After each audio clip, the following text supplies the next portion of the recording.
Selamat pagi, Pak Sparta dan teman-teman semua. Kami dari kelompok 10 akan membahas materi chapter 6, The Expenditure Cycle, part 2. Pertama-tama, kami akan perkenalkan diri dulu. Pertama, nama saya Karen Darmawan, NIM 125180374. Kenalkan, saya Feriana, 125180369. Nama saya Dawson Rivel dengan NIM 125170407. Pertama-tama, presentasi ini akan dimulai dari Dawson Rivel. Ya, ini ada DFD dari DFD Payroll Procedure yang akan dijelaskan di slide-slide selanjutnya. Next. Departemen Personalia memiliki wewenang untuk merekrut pegawai baru, menaikkan atau menurunkan tingkat upah karyawan, mengubah status karyawan atau tanggungan karyawan, dan memperhatikan karyawan. Next. Karyawan produksi mengisi 2 formulir, yaitu job ticket, akun yang memberisikan jam kerja karyawan dalam setiap pekerjaan produksi. Dan kemudian ada time card yang digunakan untuk mencatat total waktu bekerja setiap periode pembayaran untuk perhitungan penggajian. 2 form di atas harus mendapat pengesahan dari supervisi. Next. Departemen Akuntansi Biaya menggunakan job ticket untuk mengalokasikan biaya tenaga kerja ke akun WIP dan untuk merangkum biaya-biaya dalam peringkasan distribusi tenaga kerja yang akan diteruskan ke Departemen GL. Next.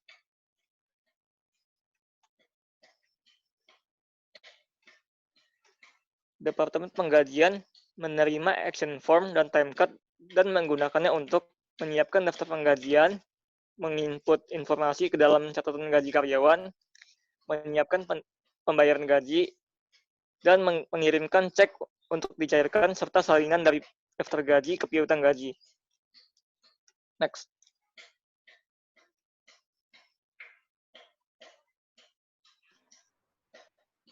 Saya akan menjelaskan tentang Account Payable Department.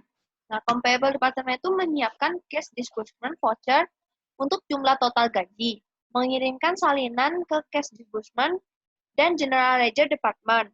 Nah, Account Payable itu meninjau daftar gaji untuk kebenaran dan menyiapkan salinan voucher pengeluaran uang tunai untuk jumlah gaji. Nah, petugas mencatat voucher di register voucher dan mengirimkan pakai voucher ke cash disbursement. Nah, salinan voucher pengeluaran dimasukkan ke buku besar. Cash Disbursement Department. Nah, meninjau dan menandatangani gaji dan menuliskannya ke Paymaster untuk dibagikan ke karyawan. Menulis cek untuk penggajian dan menyetorkannya ke dalam rekening penggajian. Nah, cash disbursement atau pencairan uang ini mempersiapkan satu cek untuk keseluruhan jumlah daftar gaji dan menyetorkannya ke akun impres penggajian atau uang muka penggajian. Bukti pembayaran karyawan tertata atau tertulis di akunnya. Nah, yang dimana hanya digunakan untuk gaji. Dana harus ditransfer dari akun kas umum ke akun impres sebelum cek gaji diuangkan atau dicairkan. Petugas atau juru tulis mengirimkan salinan dari cek bersama dengan voucher atau kartu pembayaran dan pendaftaran dari daftar gaji ke Departemen Account Payable. Setelah itu, voucher jurnal dipersiapkan dan dimasukkan ke dalam buku besar. Next. Nah, General Ledger Department. Nah, fungsi buku besar itu menerima ringkasan distribusi tenaga kerja dari akuntansi biaya, voucher pengeluaran dari account payable, dan voucher jurnal dari pengeluaran uang tunai. Dengan informasi ini, petugas buku besar membuat entry akuntansi sebagai berikut. Nah, yang pertama itu ada from the labor distribution summary, yaitu work in process, direct labor, factory overhead, indirect labor pada wages payable. Dan yang kedua ada from disbursement voucher, wages payable pada cash, federal income tax holdings payable, state income tax withholdings payable, FICA income tax withholdings payable, group insurance premium payable, pension fund withholding payable, union dues payable.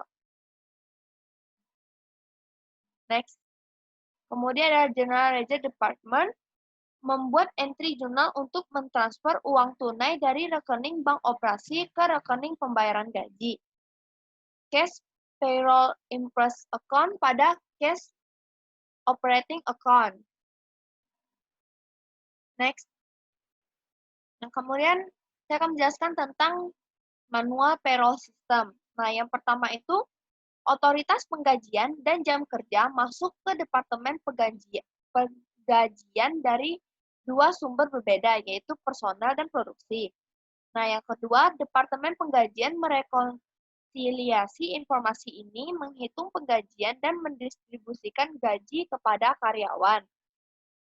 Ketiga, akuntansi biaya menerima informasi mengenai waktu yang dihabiskan untuk setiap pekerjaan dari produksi. Ini digunakan untuk memposting akun ke work in process. Yang keempat, account payable menerima informasi ringkasan penggajian dari Departemen Penggajian dan memberikan wewenang kepada Departemen Pencairan Kas untuk menyetor cek tunggal dalam jumlah total penggajian di rekening Bank Impres di mana penggajian ditarik. Yang kelima, Departemen Buku Besar merekonsiliasi informasi ringkasan dari akuntansi biaya dan account payable. Akun kontrol diperbarui untuk mencerminkan transaksi ini. Sekian dari saya.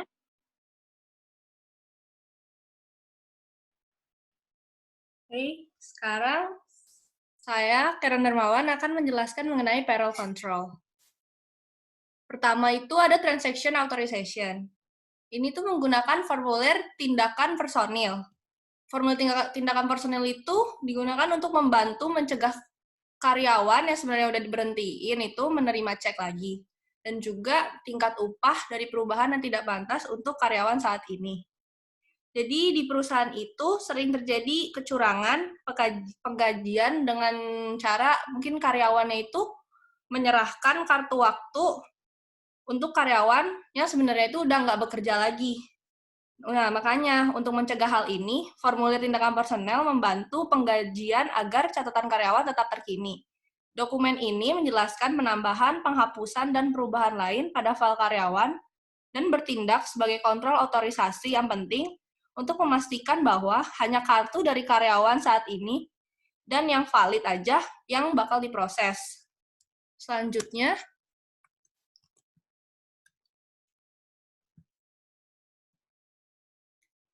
itu ada segregation of duties.